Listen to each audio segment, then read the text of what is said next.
इसके लिए हम नुकसान की बात करते हैं साहब। व्यापारी का कुछ ऑब्वियसली बात है, हर किसी का अगर कुछ फ़ायदा है तो कुछ नुकसान भी होगा। तो व्यापारी का क्या नुकसान है यहाँ पे?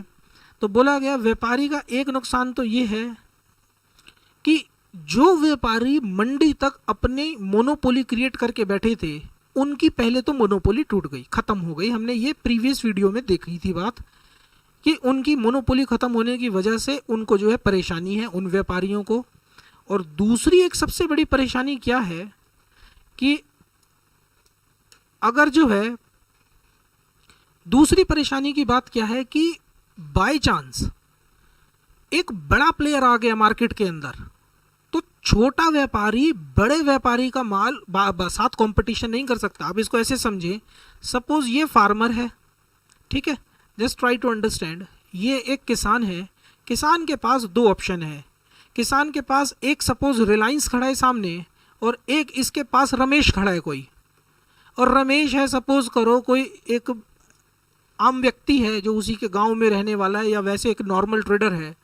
तो आप समझें कि जो रिलायंस इसको कीमत दे सकता है वो रमेश कभी इसको नहीं दे सकता। और रमेश अगर इसको कभी नहीं दे सकता तो इसका मतलब है रमेश और रिलायंस के बीच में अब लड़ाई होगी सीधा। इसका मतलब है ये छोटी मछली है, ये बड़ी मछली है, हो सकता है बड़ी मछली छोटी मछली को निगल जाए, हो सकता है छोटी मछलियों के हित जो हैं दांव पे लग जाएं। अब हो सकता है कि ये जो छोटे छोटे ट्रेडर हैं कहीं ना कहीं इस सिस्टम के ज़रिए वो कंपटीशन तो क्या वो ख़त्म ही हो जाए। अगर सपोज करो मैं बोलूँ एग्जाम्पल के लिए, अब दूसरा आप एग्जाम्पल ऐसे समझ सकते हैं कि एक व्यक्ति ने सोचा कि उसके आजू बाजू के एरियाओं में जितने होटल्स चलते हैं, रेस्टोरेंट्स चलते हैं, उनमें जाकर के वो क्या करेगा, अपने प्रोड्यूस को बेचेगा। ये ट्रेडर है। ट्रेडर ने सोचा कि मैं क्या करूँगा, फार्मर के पास जाऊँगा और फार्मर से परचेज़ करूँगा और फार्मर से परचेज़ करके रेस्टोरेंट्स को बेच दूँगा। इसने ऐसी प्लानिंग कर ली। लेकिन फार्मर के पास गया और फार्मर ने इसको बेचने से ही मना कर दिया और बोला कि मैं तुम्हें नहीं बेचूंगा, बिकॉज मैं बैकएंड में किसको बेचूंगा, मैं सपोज रिलायंस को बेचूंगा। तो इसका मतलब है इसके पास सारी अपॉर्चुनिटीज़ ख़त्म हो गई। तो अब कौन आ गया पिक्चर में, रिलायंस। तो अब हम कह सकते हैं कि कहीं ना कहीं कि ये जो इंडस्ट्री है ये किससे खरीदा करेगी, अब ये सारी की सारी रिलायंस से खरीदा करेगी। तो इसका मतलब रिलायंस को एक बहुत बड़ी मार्केट मिल जाएगी, और जब रिलायंस को मार्केट मिल जाएगी तो ये ट्रेडर के पास जो ऑप्शंस हैं ये सारे के सारे ख़त्म हो जाएंगे।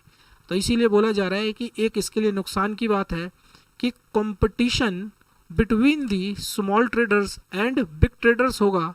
और कहीं ना कहीं हम इसको ऐसे भी समझ सकते हैं कि हम इसको कहीं ना कहीं ऐसे भी समझ सकते हैं कि जो कंपटीशन है छोटे और बड़ों की वजह से ये छोटों को ख़त्म ही कर देंगे। So this is the important you can say एक कहीं ना कहीं ये किसानों, ये जो व्यापारी हैं, ये जो ट्रेडर हैं, इनके मन में डर है कि ये बड़े के साथ कंपटीशन कैसे करेंगे। Next is we will try to understand कि सरकार के लिए क्या फ़ायदे और नुकसान की बात है। तो बोला गया कि सब सरकार के लिए क्या फ़ायदे की बात है कि सरकार को जो मंडी के लिए पैसा चाहिए होता था, मंडी को बनाने के लिए, कई जगहों पे आज भी अगर मंडियां नहीं है या मंडी दूर दूर है, तो मंडी को बनाने के लिए सरकार को बहुत ज़्यादा क्या चाहिए होता था, फंड चाहिए होता था, पैसा चाहिए होता था। तो बोला गया अब सरकार को फंड चाहिए होता था, तो अब सरकार को जब मंडी के अलावा दूसरी जगह भी वो कर सकते हैं तो सरकार को मंडी में इन्वेस्टमेंट करने की ज़रूरत नहीं है। और अगर सरकार को मंडी में इन्वेस्टमेंट करने की ज़रूरत नहीं है तो इसका मतलब है सरकार की फंड की प्रॉब्लम भी इस कानून के ज़रिए कम हो जाएगी। नेक्स्ट इज कहा जा रहा है कि private investment can improve the infrastructure of the government sector which can lead to its modernisation. इसका मतलब है सरकार की जिम्मेदारी थी इंफ्रास्ट्रक्चर को इम्प्रूव करने की। अब आप इस बात को ऐसे समझें, सरकार की एक जिम्मेदारी बनती है इंफ्रास्ट्रक्चर इम्प्रूव करने की।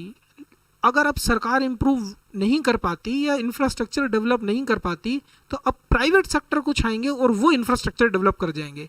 इट इज़ जस्ट लाइक जैसे सरकार को कई बार पुल बनाने होते हैं, रोड्स बनानी होती हैं, और पुल और रोड बनाने के लिए पैसा नहीं होता तो वो क्या करते हैं, प्राइवेट सेक्टर के साथ मिल करके उस रोड को या पुल को बना डालते हैं और टोल टैक्स वो लेते हैं, और एक टाइम के बाद वो टोल टैक्स खत्म हो जाता है। तो इससे क्या होता है कि सरकार प्राइवेट की मदद से इंफ्रास्ट्रक्चर बना देती है। अब यहाँ पर पहली बार सरकार ने बोला है प्राइवेट सेक्टरों को कि तुम जो है एग्रीकल्चर वालों के साथ, किसानों के साथ क्या करो, डील करो, ट्रेड करो। अब तुम अगर इनको इतनी आज़ादी दे दी गई कि तुम किसानों के साथ जाकर के ट्रेड करो, तो इसका मतलब है ये ट्रेडर्स क्या करेंगे, अब इंफ्रास्ट्रक्चर को डेवलप कर देंगे। इनको लगेगा गांव तक रोड नहीं है तो हो सकता है ये रोड बनवा ले, हो सकता है उनको लगे कोल्ड स्टोरेज फैसिलिटी नहीं है तो हो सकता है ये कोल्ड स्टोरेज फैसिलिटी बना ले, हो सकता है या फार्मर ट्रेडर को लगे यार वेयर हाउस नहीं है तो हो सकता है ये वेयर हाउस बना ले। अब बहुत सारी ऐसी फीचर्स होंगे, बहुत सारी इंफ्रास्ट्रक्चर जो होंगे, अब वो प्राइवेट सेक्टर डेवलप कर लेगा। और डेवलप करने की जिम्मेदारी किसकी है? ये डेवलप करने की जिम्मेदारी है किसकी? सरकार की। और अब डेवलप कर कौन देगा? कहीं ना कहीं इसको ट्रेडर डेवलप कर देगा। तो ऐसा कहा जा रहा है कि कहीं ना कहीं सरकार के लिए एक फ़ायदे की बात है कि अब ट्रेडर उसकी जिम्मेदारी के साथ जो है कंधे के साथ कंधा मिलाने के लिए अवेलेबल है। प्लस सरकार के पास एक बर्डन होता था कि उसको प्रोक्योर करना ही करना है। प्रोक्योर करने का मतलब है कि खरीदने का एक बर्डन था, और खरीदने में पैसा भी साफ लगता ही है। एमएसपी में क्या है कि सरकार खरीदती तो है, कई बार सरकार लेट प्रोक्योरमेंट स्टार्ट करती है, तो लेट प्रोक्योरमेंट स्टार्ट करने की वजह से कई बार प्रोड्यूस खराब भी हो जाता है। और जब प्रोड्यूस खराब हो जाता है तो इससे जो है कहीं ना कहीं नुकसान होता है। प्लस प्रोक्योरमेंट के लिए जो फंड अरेंज करने होते हैं कई बार सरकार के पास नहीं होते, जिस वजह से या फिर परमिशन लेट मिलती है प्रोक्योरमेंट की गवर्नमेंट मशीनरी में। तो अब जो है उन सारी हेडेक्स को सरकार कम कर सकती है, तो वो एक बहुत फ़ायदे की बात है। तो वी कैन सिंपली से कि अब जो है सरकार का ये बर्डन भी थोड़ा सा कम हो जाएगा यहाँ पे। And it will reduce the problem of urbanisation and related problem. The most important change, क्या चेंज है साहब, कि अभी क्या होते थे, सारे के सारे फार्मर्स जो किसान होते थे, ये फार्मर क्या करते थे, अपने रूरल एरिया से, गांव से शहर की तरफ आ जाते थे, बिकॉज इनको यहाँ पर कोई अपॉर्चुनिटी नहीं मिलती थी। और जब ये अर्बन एरिया में आते थे तो अर्बन एरिया में आने की वजह से अर्बनाइजेशन की प्रॉब्लम शुरू हो जाती थी। और अर्बनाइजेशन की प्रॉब्लम का मतलब है शहरीकरण की समस्याएं शुरू हो जाती थी। और अर्बन सिटीज़ के अंदर यहाँ पर जो है कहीं ना कहीं जनसंख्या, पॉपुलेशन जो है बहुत ज़्यादा इंक्रीज़ हो जाती है। यहाँ पर आने की वजह से इनको जो है बहुत सारी और प्रॉब्लम्स होती हैं। माइग्रेशन की प्रॉब्लम है, यहाँ पर इनका रहने की प्रॉब्लम है, यहाँ पर इनको एम्प्लॉयमेंट मिलने की प्रॉब्लम है, यहाँ इनके साथ एक्सप्लॉइटेशन होता है, यहाँ इनको बेसिक हेल्थ सर्विसेज नहीं मिल पाती हैं। तो जो भी प्रॉब्लम है अर्बनाइजेशन की, अब आप समझें ये सारी की सारी अर्बनाइजेशन की प्रॉब्लम को सॉल्व करना, इनको देखना जिम्मेदारी किसकी है? ये सरकार की जिम्मेदारी है। अब कहीं ना कहीं सरकार इन प्रॉब्लम्स के ज़रिए, इस कानूनों के ज़रिए इन प्रॉब्लम को एड्रेस करेगी और अर्बनाइजेशन और रिलेटेड प्रॉब्लम्स को क्या कर पाएगी? ख़त्म कर पाएगी। तो चाहे वो हमारी सेंट्रल गवर्नमेंट है या वो स्टेट गवर्नमेंट है, इन दोनों ही गवर्नमेंट को कहीं ना कहीं यहाँ पर फ़ायदा पहुँचने वाला है। स्टेट गवर्नमेंट में जिन स्टेट्स में प्रॉब्लम अर्बनाइजेशन की है उनको भी राहत मिलेगी, सेंट्रल गवर्नमेंट को भी राहत मिलेगी। तो ये फ़ायदे की बात होगी सरकार के लिए। और डेफिनेटली सरकार के लिए कुछ नुकसान की बात भी है यहाँ पर। और सरकार के लिए क्या नुकसान की बात है, और एक फ़ायदा और इसके अंदर है, स्किप हो गया। सरकार की एक फ़ायदे की बात क्या है कि डेफिनेटली बात है एम्प्लॉयमेंट जनरेशन होगा, क्योंकि इन्होंने ट्रेड जो है कहीं ना कहीं ट्रेड की रिस्ट्रिक्शंस को रिमूव कर दिया है। लाइसेंस लेने की अब ज़रूरत नहीं है, तो हर इंसान चाहे तो ट्रेडर बन सकता है। वो एग्रीकल्चर प्रोड्यूस के अंदर क्या कर सकता है? ट्रेड कर सकता है, और अकॉर्डिंगली उनको एक एम्प्लॉयमेंट मिल सकता है। पहले अगर ट्रेडर बनना होता था तो उसके लिए लाइसेंस लेना होता था, और लाइसेंस लेने के लिए पैसा चाहिए होता है, और कई बार पॉलिटिकल कनेक्शंस भी चाहिए होते हैं। सरकार ने इन दोनों चीज़ों को ख़त्म कर दिया, तो इसका मतलब है अब हर कोई ट्रेडर बन सकता है। अगर वो ट्रेडर बन सकता है तो इसका मतलब है इकोनॉमिक एक्टिविटी में इन्वॉल्व हो सकता है। इसका मतलब एम्प्लॉयमेंट जनरेशन यहाँ पर पॉसिबल है। तो सरकार के लिए तो ये और अच्छी बात है कि वो क्या कर रही है, कहीं ना कहीं एम्प्लॉयमेंट जनरेट कर पा रही है। सरकार के लिए अच्छी बात है कि वो ओवरऑल जब फूड प्रोसेसिंग यूनिट्स काम करेंगी तो ओवरऑल अगर वो इंक्रीज़ होंगी तो उनसे इनकम बढ़ेगी, तो उनकी इनकम का टैक्स भी उनको मिलेगा। आगे जाकर जो वो प्रोड्यूस को सेल करेंगी तो आगे जाकर उनका जीएसटी भी इंक्रीज़ होगा। ओवरऑल यहाँ पर जो है जीडीपी जो है बढ़ने की बात होगी। तो सरकार के लिए जो है ये कानून जो है एक लॉन्ग रन में भी और शॉर्ट रन में भी बहुत फ़ायदेमंद साबित होने वाला है। डेफिनेटली सरकार को यहाँ पर कुछ नुकसान है। और सरकार को क्या नुकसान है? कहा जा रहा है कि सरकार को हो सकता है रेवेन्यू का लॉस हो, उन स्टेट गवर्नमेंट्स को रेवेन्यू का लॉस हो सकता है जहाँ पर उनको मंडी से पैसा मिलता था, अब मंडी डाइल्यूट हो जाएगी। तो डेफिनेटली बात है, जो भी एक्टिविटी मंडी के बाहर होगी वहाँ वो टैक्स नहीं लगा पाएंगी, और अगर टैक्स नहीं लगा पाएंगे तो इस वजह से वहाँ पर क्या हो जाएगा, वो बेसिकली वहाँ पे टैक्स कलेक्ट नहीं कर पाएंगी। तो इससे उनका एक टैक्स का नुकसान हो सकता है। और एक चीज़ और बताऊं आपको कि सरकार ने जो है ये सेंट्रल गवर्नमेंट ने एक कहीं ना कहीं स्टेट गवर्नमेंट को एश्योरेंस दी है कि इस मॉडल से नुकसान होता है तो कहीं ना कहीं कॉम्पेंसेट भी किया जाएगा। तो स्टेट गवर्नमेंट को घबराने की इसमें ज़रूरत नहीं है। Next is and consumer. And consumer मतलब जो आप और मेरी तरीके से हाउस होल्ड लोग हैं जो एंड कंज्यूम करने वाले हैं फार्मर प्रोड्यूस को। तो इनके लिए फ़ायदे की बात क्या है? हमारे और आपके लिए सबसे बड़ी फ़ायदे की बात है कि हमारे को अब लोअर प्राइस पे प्रोड्यूस मिल पाएगा। How lower price? बिकॉज अब जब ट्रेडर की कॉस्ट कम आएगी तो कॉमन सेंस की बात है, कॉस्ट कम होगी तो सेल प्राइस भी कम होगा, और सेल प्राइस कम होगा तो इसका मतलब सस्ते में माल मिलने की संभावना होगी। तो एक ये हमारे लिए फ़ायदे की बात है कि हमारे को जो है अब एंड यूज़र को क्या हो पाएगा, एक लो प्राइस में चीज़ मिल पाएगी। Next is good quality of farmer produce. अब हमारे को एक अच्छे क्वालिटी के प्रोड्यूस मिल पाएंगे, क्योंकि जो ट्रेडर होगा अब वो क्वालिटी के ऊपर जो है कहीं ना कहीं कॉन्शियस होगा, क्वालिटी को कंटिन्यूसली इम्प्रूव करेगा। और डेफिनेटली बात है, अगर गुड क्वालिटी होगी, क्वालिटी इंप्रूव की जाएगी तो उसका बेनिफिट एंड कंज्यूमर को ही मिलेगा। तो good quality product will come in the market.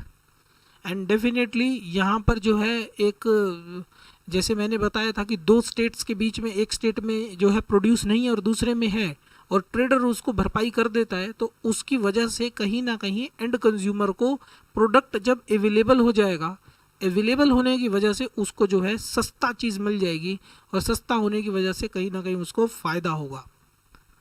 नहीं तो अगर अवेलेबल नहीं हो पाती तो एंड कंज्यूमर की डिमांड तो होती लेकिन मार्केट में सप्लाई ना होती, सप्लाई जब तक मीट ना होती तब तक प्राइस जो है बहुत ज़्यादा बढ़ जाते। और अब जो है इस कानून के ज़रिए उस सिचुएशन को रोका गया है, तो इसका फ़ायदा कहीं ना कहीं एंड कंज्यूमर को मिलेगा। Next is employment generation. Employment generation का मतलब है कि जब सरकार ने इस तरीके से इस कानून के ज़रिए कुछ ना कुछ यहाँ पर रिस्ट्रिक्शंस हटा दी हैं, तो यही एंड कंज्यूमर जो है कहीं ना कहीं अब क्या कर पाएंगे, एम्प्लॉयमेंट जनरेट कर पाएंगे, वहाँ से इनकम कमा पाएंगे।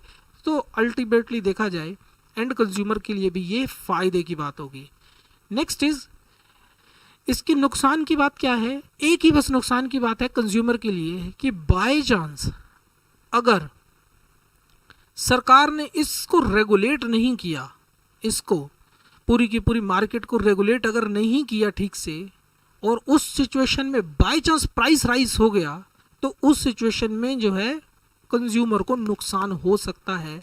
इसीलिए लिखा हुआ है unless the prices are regulated by the government the market will go into the hands of the businesses, put them farmers and consumers at the risk of exploitation. अगर सरकार ने रेगुलेट नहीं किया तो नहीं रेगुलेट करने की वजह से कीमतें बढ़ेंगी, और उसका बोझ महंगाई का किसके ऊपर पड़ेगा, एंड कंज्यूमर के ऊपर पड़ेगा, आप और मेरे जैसे फाइनल एंड कंज्यूमर पे पड़ेगा। तो ये एक नुकसान की बात इस कानून में हो सकती है। हम कहीं ना कहीं ये अभी हमने फ़ायदे डिस्कस करे, एंड ये इसकी लिस्ट जो है अगर आपको चाहिए हो तो इसकी पूरी की पूरी लिस्ट आपको हमारे स्टूडेंट अकाउंट में मिल जाएगी, और हम उन एनालिसिस को पूरे के पूरे फार्मर की, ट्रेडर की, जो ये जितने स्टेक होल्डर्स थे, हम इन सारे के सारे स्टेक होल्डर की लिस्ट जो है आपको आपके स्टूडेंट अकाउंट पे दे देंगे। आप उस स्टूडेंट अकाउंट पे जा कर के आप इसको ले सकते हो। और अगर बाई चांस आप आउटसाइडर हैं और आप भी ये चाहते हो तो आप हमारी साइट पर विजिट कर सकते हो online.brightcareermaker.com। इसका लिंक डिस्क्रिप्शन पे भी गिवन होगा। यहाँ जाएंगे तो फ्री कोर्सेज के अंदर आपको जो है इससे रिलेटेड सारा टेक्स्ट मटेरियल भी मिल जाएगा, पीडीएफ्स मिल जाएंगी, जहाँ से आप इससे अच्छे से पढ़ाई कर पाएंगे। एंड बाय चांस आपको लगता है कि कोई और भी इसमें फ़ायदा या नुकसान है, या आपको कोई डाउट होता है फ़ायदे नुकसान में, तो मेरी आप लोगों से रिक्वेस्ट होगी कि कमेंट सेक्शन में कमेंट करके बताएं कि और कौन सा फ़ायदा ऐसा है जो आपको लगता है, या और कौन सा ऐसा नुकसान है जो आपको मेजर नुकसान इसमें लगता है, ताकि हम अपने नोट्स के अंदर उन एडिशनल पॉइंट्स को भी इनकॉर्पोरेट करें। हमने पूरी कोशिश की है कि मैक्सिमम पॉइंट्स को, मैक्सिमम फ़ायदे और नुकसान को हम इसके अंदर जो है इनकॉर्पोरेट कर सके, जो कि बहुत इम्पॉर्टेंट है। लेकिन स्टिल अगर कोई पॉइंट आपको लगता है कि इसमें और हो सकता है, तो आप कमेंट बॉक्स के ज़रिए बताकर इस वीडियो की वैल्यू को एडिशन कर सकते हैं। तो वैल्यू एडिशन के लिए कमेंट करें और हमें बताएं कि साहब आपको ये वीडियो कैसी लगी, और इसके अंदर अगर कोई पॉइंट मिस हो गया, आपको लगता है कि कोई और फ़ायदा या नुकसान हो सकता है, तो बता सकते हैं। एंड इस तरीके से आज हमने एनालिसिस का पार्ट किया। इससे पहले वाली वीडियो नहीं देखी हो तो आप हमारे यूट्यूब चैनल पे जा कर के सेक्शन में जो है एक प्लेलिस्ट सेक्शन है, जिसमें PT 2021 के नाम से हमने प्लेलिस्ट बनाई है। PT 2021 की प्लेलिस्ट में जा कर के आप उसके अंदर वीडियोस देख सकते हैं। हमारी नेक्स्ट वीडियो में we will be coming with the political and constitutional aspect of this farmers act. तो इस फार्मर्स एक्ट की पॉलिटिकल एस्पेक्ट्स क्या हैं और कॉन्स्टिट्यूशनल एस्पेक्ट्स क्या हैं, इसके बारे में हम कल डिस्कस करेंगे, नेक्स्ट वीडियो में डिस्कस करेंगे। और बाय चांस अगर आप बाद में देख रहे हैं इस वीडियो को, तो नेक्स्ट वीडियो का लिंक जो है डिस्क्रिप्शन में हम बाद में डाल देंगे। So thank you so much for today's session, and do tell us कि आपको क्या लगा and what extra you expect from us. Thank you so much.